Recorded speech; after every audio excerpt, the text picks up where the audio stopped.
मध्य प्रदेश विधानसभा चुनाव 2023 में लगातार दल बदल का माहौल बना हुआ है।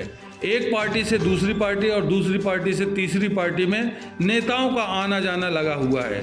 इन्हीं सब के बीच मैहर के पूर्व विधानसभा प्रत्याशी मनीष पटेल ने 2013 में बहुजन समाजवादी पार्टी से अपने कैरियर की शुरुआत की थी, तो 41,000 वोटों के साथ तीसरे नंबर पर रहे।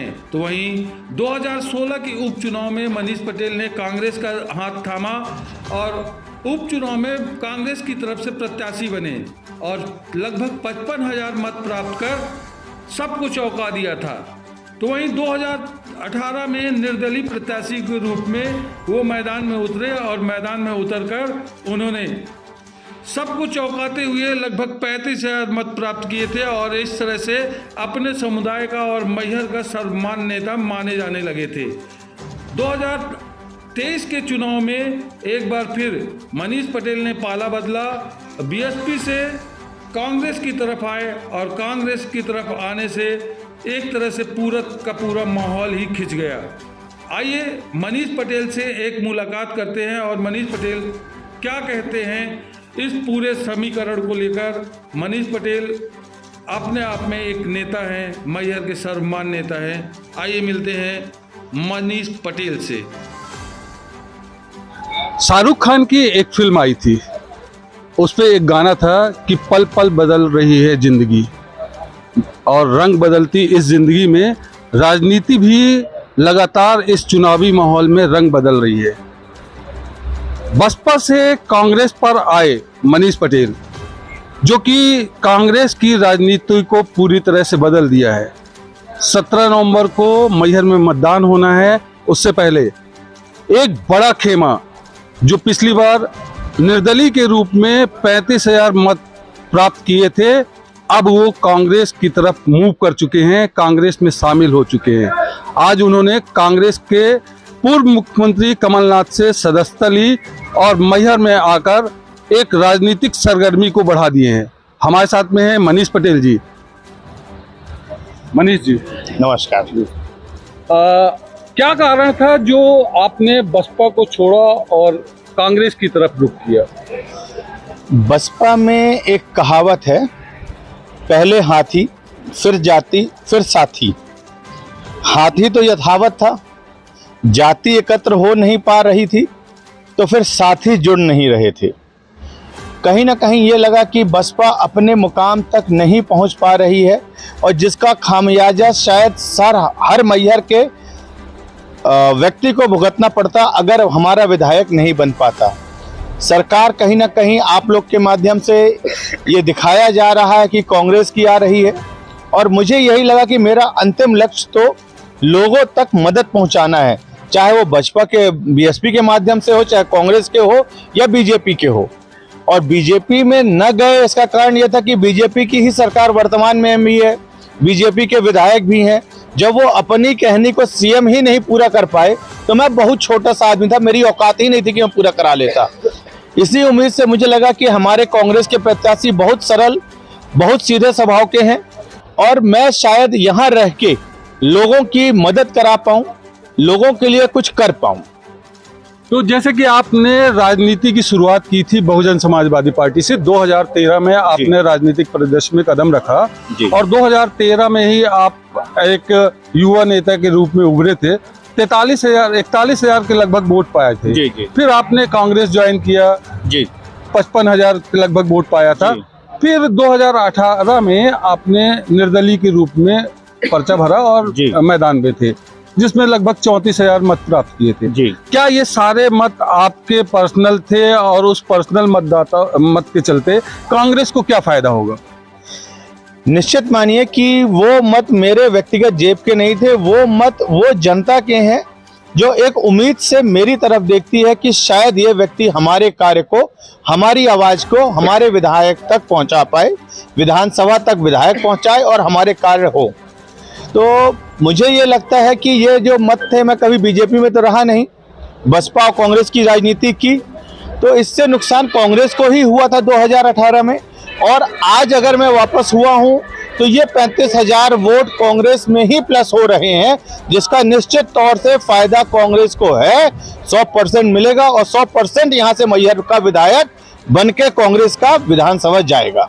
मनीष पटेल के ऊपर एक आरोप रहता है हमेशा जी कि वो केवल एक विशेष दल जात की राजनीति करता है। जी बिल्कुल, मैं इसको एक सिरे से नकारता हूं, क्योंकि जब मैं निर्दलीय लड़ा, हमारे विधानसभा में, मैहर विधानसभा में 297 पोलिंग्स हैं, जिसमें से कुल 120 पोलिंग है जहां पटेल हैं, बाकी पोलिंगों में पटेल नहीं है।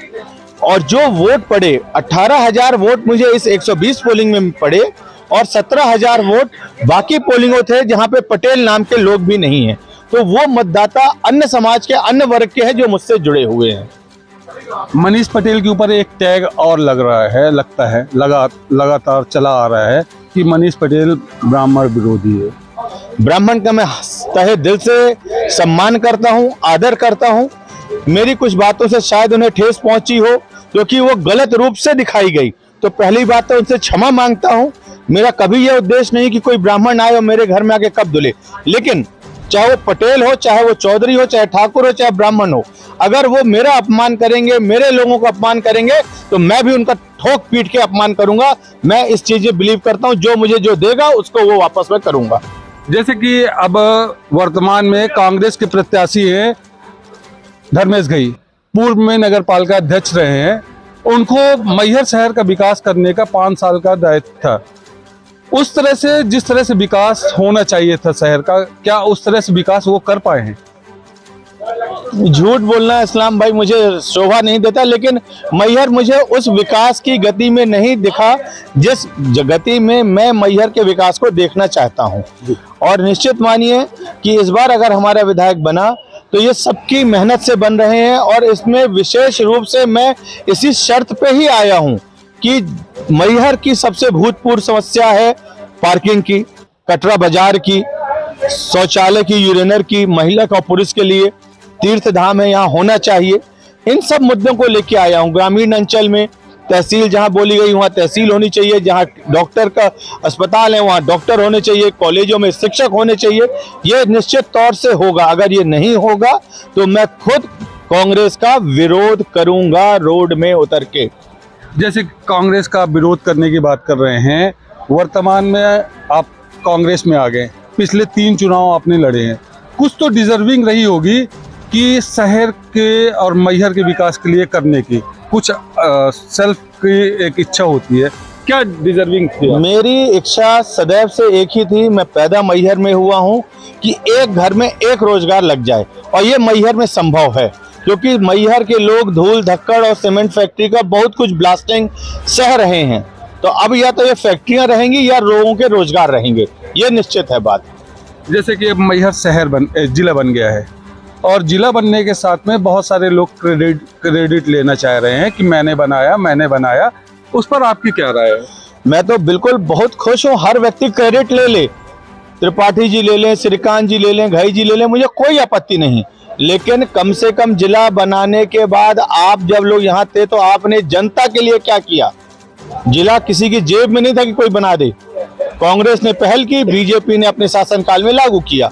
कब लागू किया? जब चुनाव सिर पे आए, उनको टेंशन हुई कि मैं झूठे वादे किया हूं तो निपट जाऊंगा, तो तब उन्होंने आखिरी पल में आनन फानन में शहर बना दिया, यहाँ पे जिला बना दिया, जहाँ ढंग से ना कलेक्टर को पूरे पावर दिए गए, ना एसपी को पूरे पावर दिए गए, ना फूड विभाग बैठा है, ना खाद्यान्न विभाग बैठा, कोई यहाँ बैठा ही नहीं है।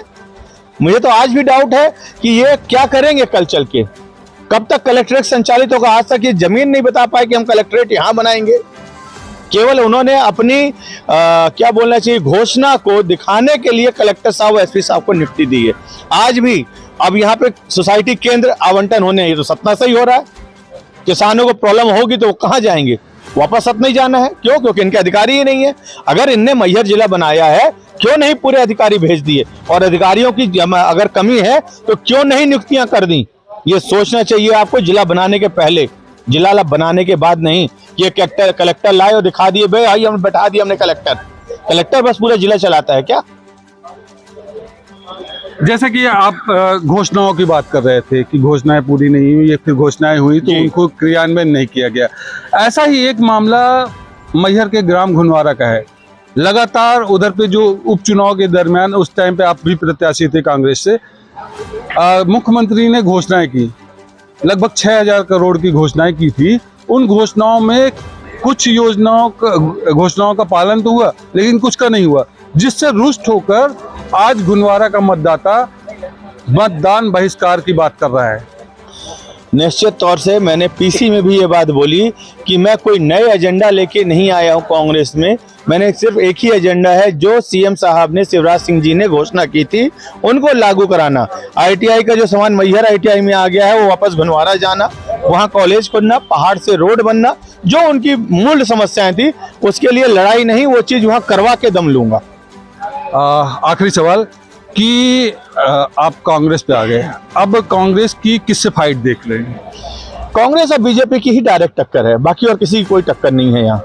और बीजेपी भी लड़ाई में नहीं है, क्योंकि वो आज जो समस्या है किसानों की, फसल चौपटें हो गई, वो उनको मूल समस्या है जो ट्रांसफार्मर की थी, वो नहीं पहुंचा पाए। आज भी कई गांवों में अंधेरा है, इसीलिए बीजेपी प्रत्याशी को सबसे बड़ी दिक्कत का सामना ये करना पड़ रहा है। अगर हम भूखे को समय पे रोटी न दे पाए, उसके मरने के बाद हम पूरा 56 भोग लगा दें, तो वो भोजन कोई काम का नहीं। किसानों की फसल तबाह हो गई, उसके बाद ट्रांसफार्मर जाए तो उस ट्रांसफार्मर का कोई मतलब नहीं। तो ये थे मनीष पटेल, जो कि बीएसपी से कांग्रेस में शामिल हुए हैं और कांग्रेस की जीत का दम भर रहे हैं। कैमरा पर्सन के साथ न बेमतलब के मुद्दे, न बेमतलब की बहस, खबर सिटी से लेकर गांव तक की, संसद से लेकर सड़क तक की, मध्य प्रदेश तक है। मध्य प्रदेश के करोड़ों लोगों की भरोसेमंद आवाज।